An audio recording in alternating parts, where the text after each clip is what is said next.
Good morning, survivors, and happy Tuesday. We are back today with a regular non-weekend day. Very exciting stuff. So today we're going to talk about 10 ways that narcissists manipulate you. So let's get started. One of the narcissist's favorite ways to manipulate you is by using a tactic called denial.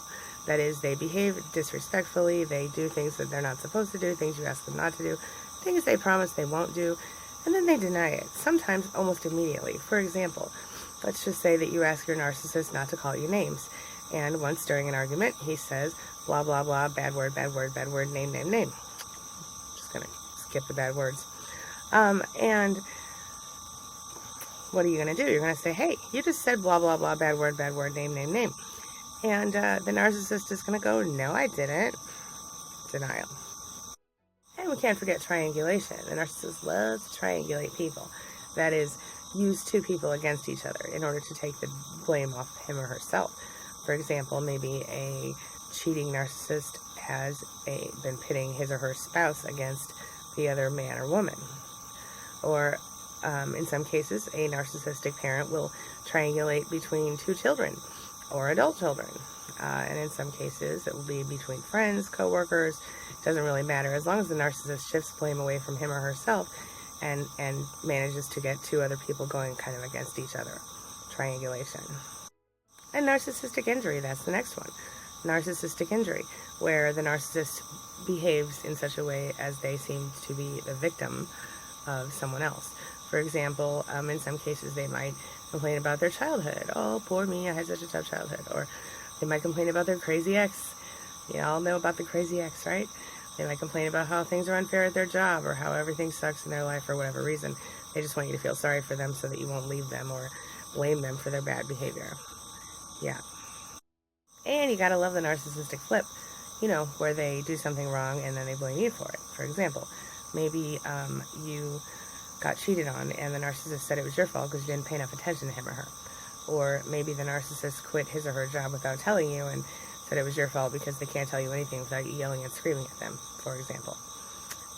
So basically the narcissistic flip is when they turn around and blame you for their bad behavior. And somehow you come out believing it. It's really unfortunate. Threats and intimidation. That's another one. They intimidate and threaten you, and they tell you things about yourself that aren't true. And then when you don't believe them, they get mad at you and start a fight. Threats and intimidation. And if you do believe them, then you spend your life scared and worried and not sure what's going to happen next. Signs that you might have not been lying. Signs they might have been telling the truth all along. I think you might also call this one hope. When you are tired of the bullshit from the narcissist. Oops, I said a bad word. When you are tired of the stuff from the narcissist and you put yourself in a position to be completely done, and you say, you know what, I can't take it anymore, I'm out. Suddenly the narcissist becomes the person that you always thought they were, or always wanted them to be. This happened with my ex-husband. I told him I was leaving him a week before I did. Long story, but it happened that way. And suddenly, of course, he was the perfect husband during that week. So don't fall for that one. You need to make a point of, when you're done, being done, because they will always go back to their same old behaviors, even if they appear to be changing. It's only temporary, and it's only to get what they want, which is to keep you in their control. Next up, withholding. Whether they're withholding sex, they're withholding affection, they're withholding attention, narcissists will figure out what it is that hurts you the most and take it from you in order to punish you for not following the rules or kissing enough butt. Narcissists are incredibly needy for attention, and they make sure that you know it. And if you don't share as much attention as they need, then they act this way.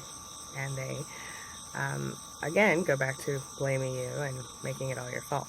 So, they do. They require blind trust from you, even though they give you literally no reason to trust them. Even if you've trusted them in the past and you've been consistently disappointed, they still don't quite get why you can't just trust them and blindly accept every single thing that they say. Blind trust is often required by narcissists and almost impossible to give one.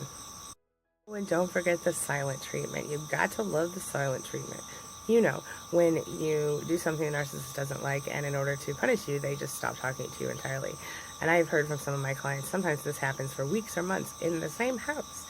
It's incredibly uncomfortable. It makes everyone miserable except the narcissist, who thoroughly enjoys the painful crap that he or she is causing to the victim and hopefully the soon-to-be survivor. So the silent treatment, I've heard from so many people, it's incredibly painful. I've experienced it myself, and it's not something anyone should have to deal with.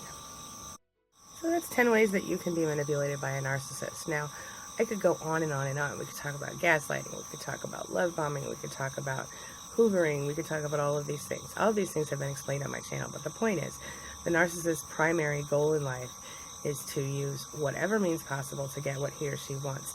And if that means hurting other people, that's okay with him or her, because a narcissist has no ability to empathize or truly care about other people. So when you start to recognize that, you can start to begin to decide, is this something I really want to put up with for the rest of my life? I have to say that I wouldn't in your situation. All right? So that's all I've got for today. Have a wonderful day, and I will see you later today with a real video. Hope you enjoyed the vlog today, and I'll see you soon. Thanks.